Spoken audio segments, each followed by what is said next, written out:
Let's take a step back. So basically, how did you identify these six people? Right. Because my understanding of this process, and you have gone through this process yourself, you need people, basically, you need a dependent and independent recommenders. Right, right. Independent, Okay. basically, they don't know you, but they know your work. Mhm. Independent is basically like a professor, they work closely with you and they know you. So Right. identifying these six, how did you go about identifying these people?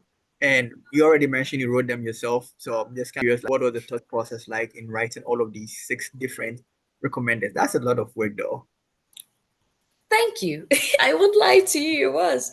But secret, ChatGPT. ChatGPT has made our lives way easier for us than it probably would have been. But hey, let's tell the story and then ChatGPT will come in. I actually had seven references, seven.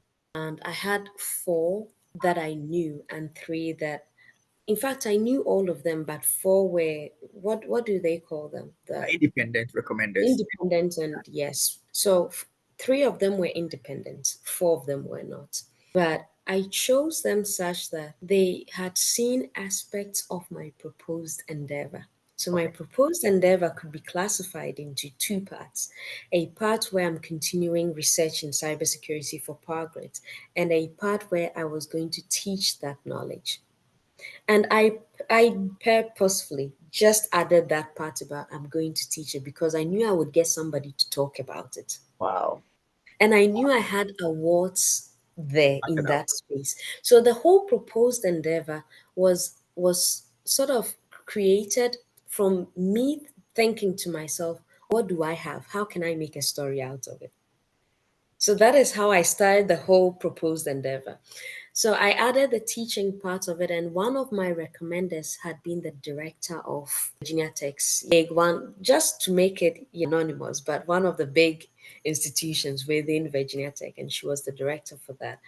And she had seen me again and again, and she had given me some of the awards herself, so she knew my Wow. work. And while she couldn't speak about my ability as a cybersecurity researcher, she could speak about my ability as a teacher, as a potential teacher, right? So that is where I got that from. And then the other three, one obviously was my advisor. And one also was somebody that I was working with he was managing millions of dollars of research work at the lab. Wow. So he was a natural pick for me as well. Wow. And then the other three, so it was deliberate. I was looking for people that I can say are influential, right? And then the other three, one was the vice president of a very big utility company. He had come briefly to our school and I had given demos. So that was the thing in my PhD process. I would give demos to visitors. Wow. Um, yes, my What do you mean advisor by demo? What do you mean demo? Like presenting papers or what? Yes, presenting, but not a paper, presenting a test bed. And I'm running simulations. I'm showing you this is a real problem, and this is how my solution is dealing with it. And my advisor was the director of the center. So he would quickly arrange a demo for any of his guests. Wow. So through that, I had made a few contacts, and big people would show up. Maybe because they had all passed through him at some point, and they also had affiliations with the school. Wow. And so they would come out, give the demo, and I would form a relationship, kind of. Maybe every year or twice a year, I would say hello to you and all that. So those people had seen my work, although they had not worked with me. And I carefully identified the people I thought was very influential. If you have a vice president of a big utility company, that is That's something. huge. That It is is huge. that is very big. So I deliberately chose that. And I think about the time when I was putting it all together, our school was running the annual conference for the center. And my advisor invited me as an past student, right? An alumna, right? And he was very happy to say, "Oh, this is Dr. So." Wow. Yeah. Mention your name. We now know your name. So I showed up, and yes, I would have gone for the conference, but I knew this was also timely.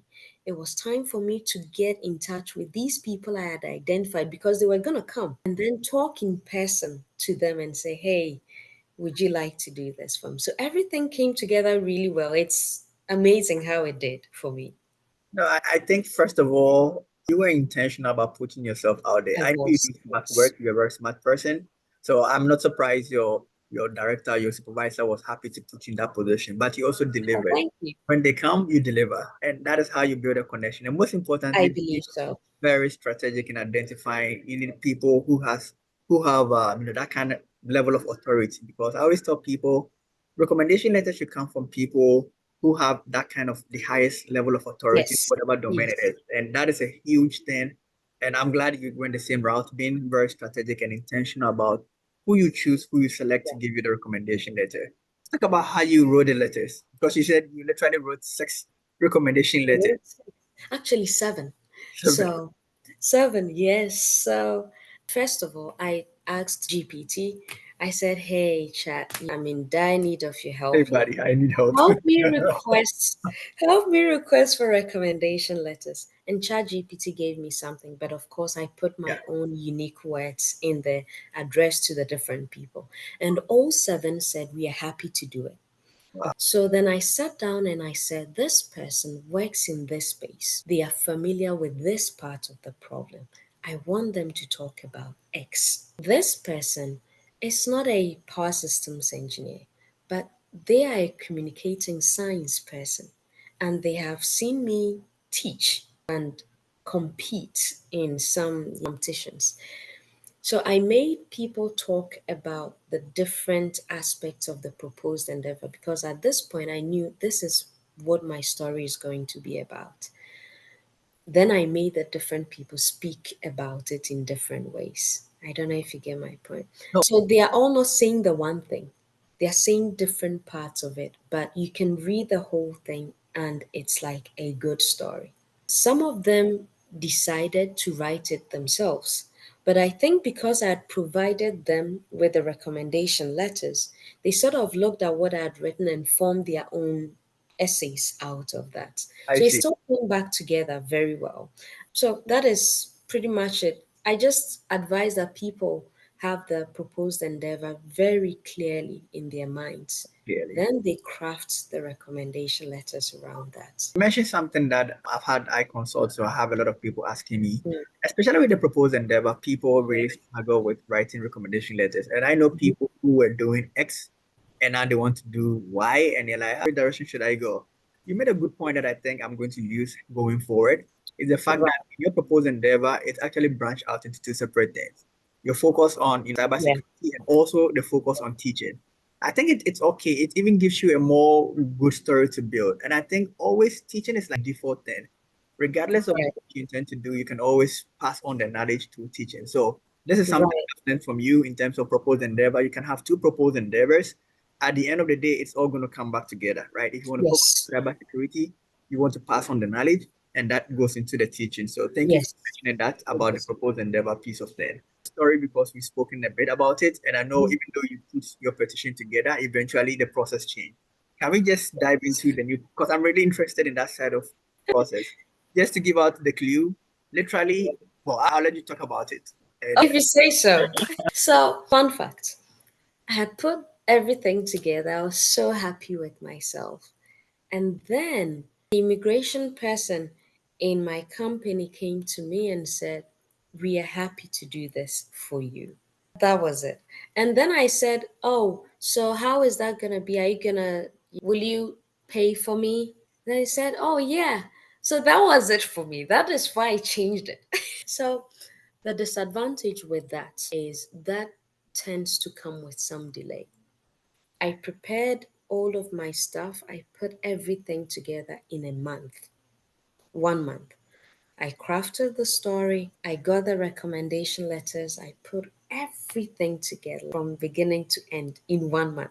The moment the company came in, and by the way, just to throw this out there, I do not speak for the company, but this is my experience. The moment they came in, it took about a month and a half for them to put their stuff together because at this point, some things have to go through managers to sign and all that. And then, of course, they brought on an attorney, and the attorney is like a risk assessor. they're going to tell you there is only a 50% chance that you get this and all of the formalities with it. Whereas I had just done it myself. And at some point, honestly speaking, the attorney also got me worried. She Oh, told me, "Oh, looking at this, there is only we don't know if there will be a kickback," is what she said. And if there isn't a kickback, there is probably a 70% chance. She even reduced it from 75% the last. And by this time, I had about 25 citations. But she said, "Oh, I need you to be heading projects and appear in a newspaper, national news." And I was like, "What?" I said, "Madam, let's just go on with this. Let's just, just do this." So she almost discouraged me with all of the risk assessment formalities. But I just knew in my heart that the time was now for me and I wasn't going to wait anymore. So finally, she came in and she said, "Do you want to do streamlined NIW?" That what did was that? my streamlined NIW. And for once, I thought that was premium processing. And she said, "No. Streamline just means you don't write a cover letter, you don't need recommendation letters, you don't need all of that." Could you repeat one more time? Because this is where it gets interesting for me. NIW, which is called Streamlined NIW. Streamlined NIW, yes. Basically, no petition letter, no cover letter, no There recommendation was letter, there nothing. was some kind of an essay. Of course, it wasn't 30 pages like I had, right? And she says to me, "You know what? I like to keep things simple. I only need 3 pages maximum from you." And I'm not kidding. From Everything 3 pages for your EB-2 NIW process. Wow. I thought so when she did that, then I started getting worried. I was like, is she sure of what she's doing? Now you But she had been serving the national labs for a while. And she shared with me that the very first time she heard of it, she had gone for a conference or something, and the attorneys were talking about it amongst themselves. So she came back, and somebody was ready to do the NIW. And she said, "I'll try with you." And it went through perfectly fine. wow. So she knew that if it had to do about method, her method was correct. Right. Wow. So she made me write 2 pieces of essays. They were almost the same, and each was about a page and a half to 2 pages long. And one was in the personal pronoun. "I lead this project. I am the principal investigator for this. Oh, by the way, this project is hundreds of thousands of dollars big. That project is that." And so the good thing is, while I do multiple projects in my day job, I just selected the ones that fed into the whole idea that I was trying to communicate. And even amongst them, I chose the ones that had substantial funding and for which I was occupying a good position. I just wasn't a team member. I was maybe a principal Mm. investigator or the lead of the project or something. So I selected them and then I talked about them. But let me mention at this point that the central piece of this streamlined NIW is what they call the critical and emerging technologies list. Critical and emerging. I believe that is what it's called. Can you Even if repeat one it's more not time? that, Critical. critical and emerging technology list. I think that is released by a handful of the departments of the United States. So the DOE, I think the DHS, Departments of Defense, Energy, Homeland Security, and someone, state. I think, and I may be wrong, so people should Yes. take this with a grain of salt, but it's something around that. Yeah. A handful of them come together and they say that for the month of, say, February 2024, this is the list of stuff that we are looking for. These areas of research are key for us. And her whole writing, which she made me do, was to say that, look, this is how my work was feeding into. So I had to choose some of them and then I said this is how my work was feeding into those. The critical And and I was emerging what technology. yes. Wow. And again, as I mentioned, things worked for me. So my lab is a DOE lab, is a Department of Energy sponsored kind of lab, DOD lab. So a lot of the work and projects I was working on were already funded by the self same people Oh, who wrote that list. It was funded by the DOE. A lot of them were funded by the DOE. So I just had to say Project X is funded by this and are that and you that. And look, it's on the critical emerging list, right? What? Critical and emerging technology technologies. list? Yes. So I just wrote two pieces of essays in that regard. One was just in the personal pronoun, the second was in the third person pronoun. And I think she then wrote a paragraph herself. And I think this is some kind of a paragraph, something she cuts Just and like pastes. legal term, like and blah blah. And she just introduced the national lab. She says, Dear so and so, the national labs, according to this law, were set up for X purposes by the X government. The and then mention my company's name or my organization's name. That lab set up predominantly for this, and they have won XYZ awards. Then she took everything that I had written in the third person pronoun and just pushed it there as though she were introducing me, I you know. see. And then she attached what I had written in the first person pronoun as my personal testimony or something. She took my CV, everything done. That was it. Just 3 pages done.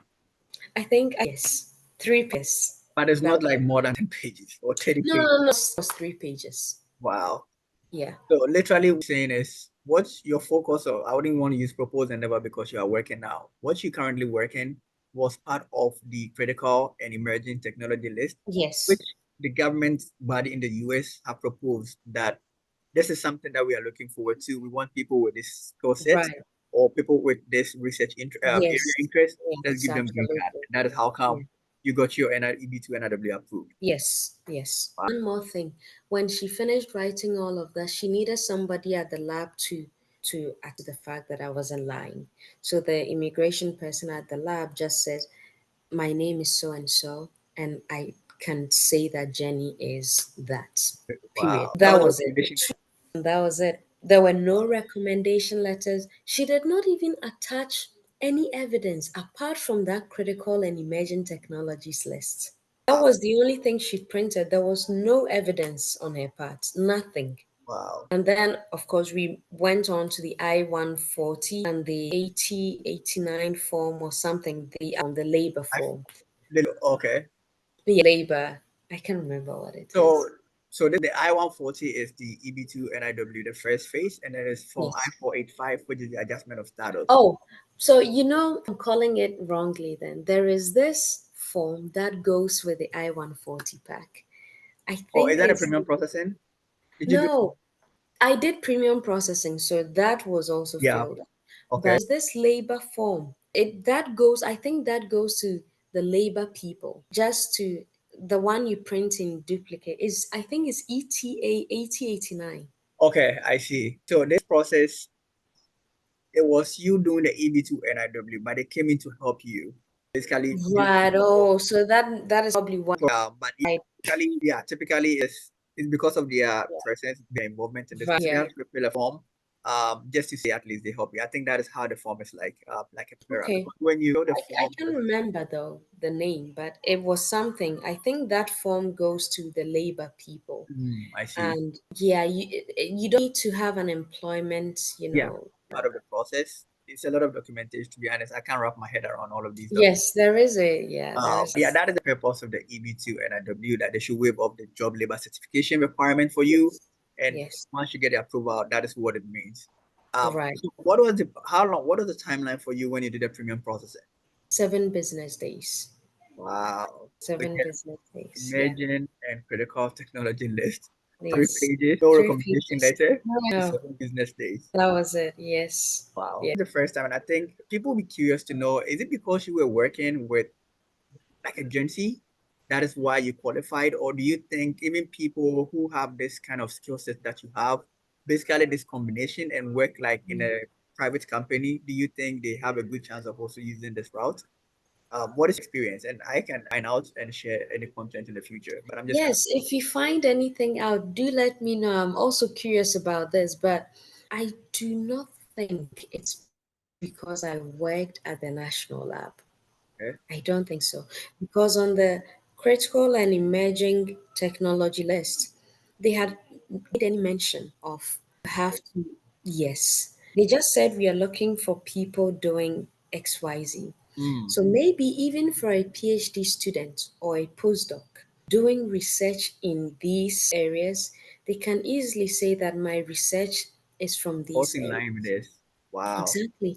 And that maybe research is funded not by a private company, but maybe by the NSF or maybe by NASA, somebody, right? And I think once they do that and they are able to show the relevance of the funding agency, and Mm, here I'm only saying this because that's what she did. mm, You know, that she did. She just showed the relevance of the labs, introduced our lab, and then said I was doing that. To which the person in my company just said, it's true, she's doing that, period. wow. So I think if you go the same route in your private company or in your academic institution, wherever, I think it should work.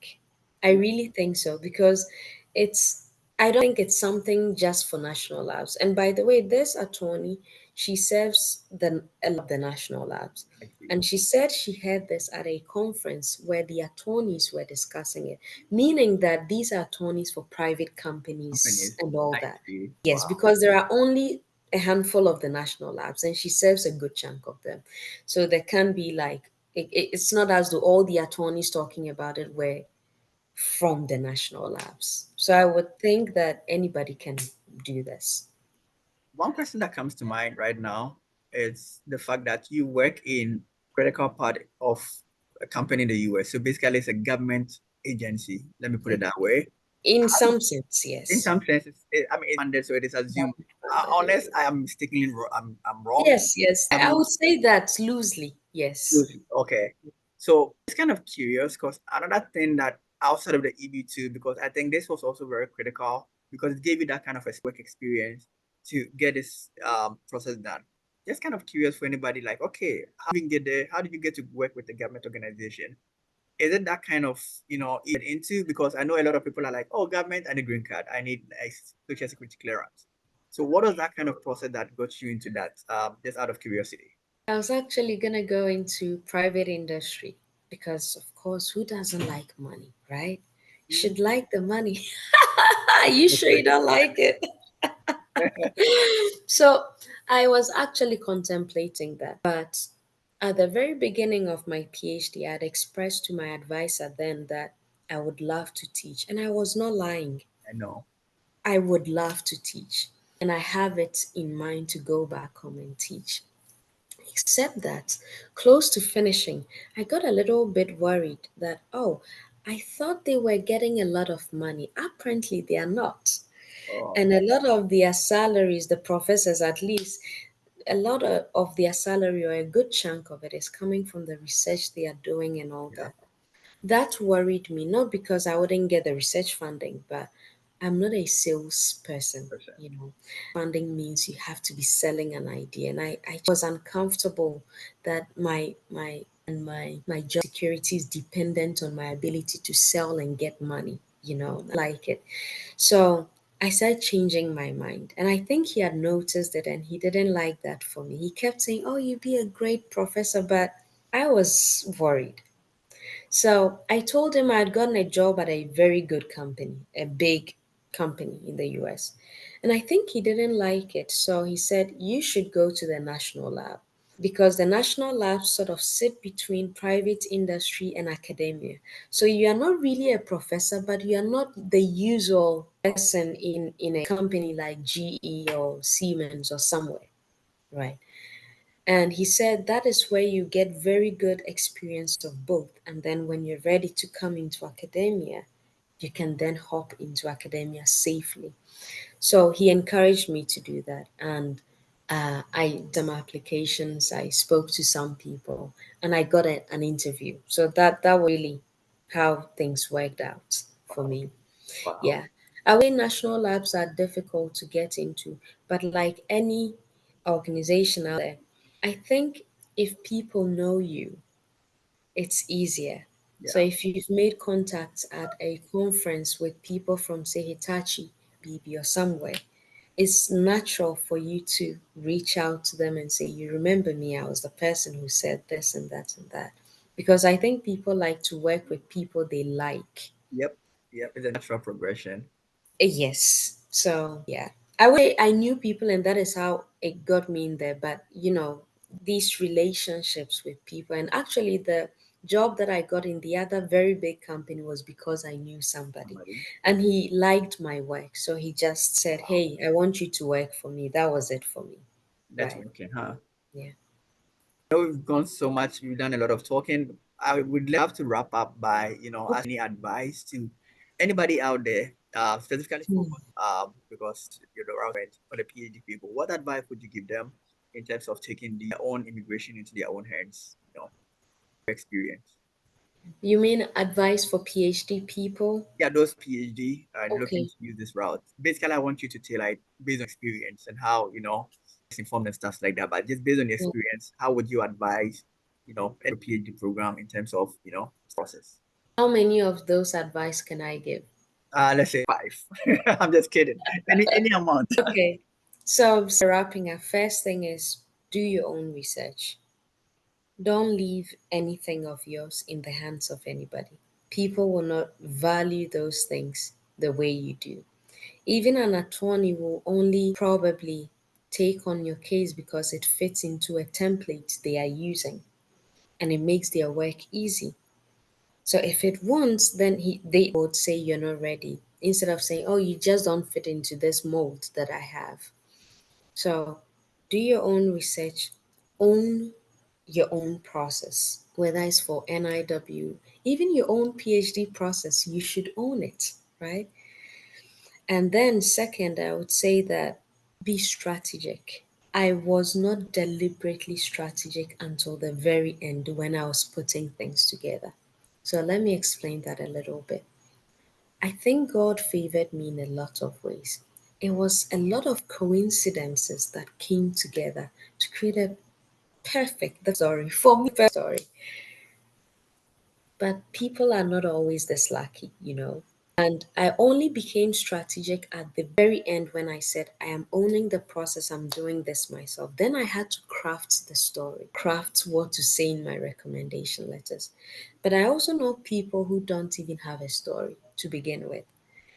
So if you are still at the very early part of your PhD or your master's, be strategic about the projects you'll be taking on. Be strategic about the conferences you go to, the people you are speaking to.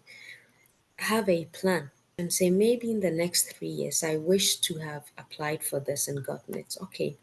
So a project comes up, you want to take it. If you're asked to review some papers, you want to do it. I hate reviewing papers.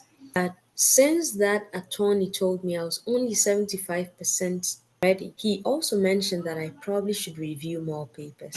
So deliberately, I would discard the request for reviews from journals that I didn't think were very good ones. And the AAA journals, the transactions journals, I would gladly do it with my whole Saturday because I had an agenda, you know. I know this may sound selfish, but No, it is that's it. selfish. It's about being strategic. I that is all that I'm trying to say. And lastly, ask for help if you need it. When I was ready to put my own story together before the attorney came in, I reached out to a girl who had reached out to an attorney and she had gotten the green card by going through an attorney. And she gave me all that they did. So I just looked through and I was like, why do I need an attorney to do this for me when I have written a dissertation hundreds of pages long? This is 20 pages. I can do it. And besides, there is ChatGPT. So I'll let ChatGPT form some things for me and give me the ideas. Idea. And then I spoke to her again because I needed that personal, somebody else's personal experience. And she told me, oh, I actually did a lot of the work. The attorney only blew it up. Yeah, that's So correct. I said, oh, so you paid that money for them to blow it up, not for them to write the story. And she said, yes. Oh, that is simple. I'll just write my own story, take my time, and blow it up.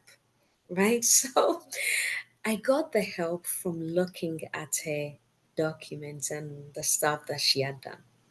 So, three things that I would say. No, thank you so much. I Something that didn't I get to forgot to write. mention. I know, I mean, I have to host you again, probably on a separate topic, but what I would Okay. love to ask for is, are you okay with people reaching out to you on LinkedIn? Because anybody who watches this might be curious, like, hey, can I reach out to Jennifer? I would love to talk to her. Is it okay for Yes, them to yes. reach out to you through LinkedIn? Yes, yes, Okay, they can do awesome, that. awesome, Yeah, and my awesome. profile is just my name, Jennifer Piakobi. The face looks just like this, so Yeah, you it's the see. same. Or you can reach out to me. I can actually Yeah, connect it all. And lastly, with the critical, okay, now it's too long. I forgot the name of it it's again. called an emerging technologies list. Critical and emerging technology list. Do you Yeah. have any website that I could share with people and people can Yes. review? And I can add it to the video description. Anybody who's interested to know it, Yes, I'll send you the whatever you're link. doing. Okay, perfect. I'll Can send, if it makes sense to and you. it's Um, updated every month. So, oh, so you can say, oh, in the latest list, which is say in September. So the September 2024 list says that.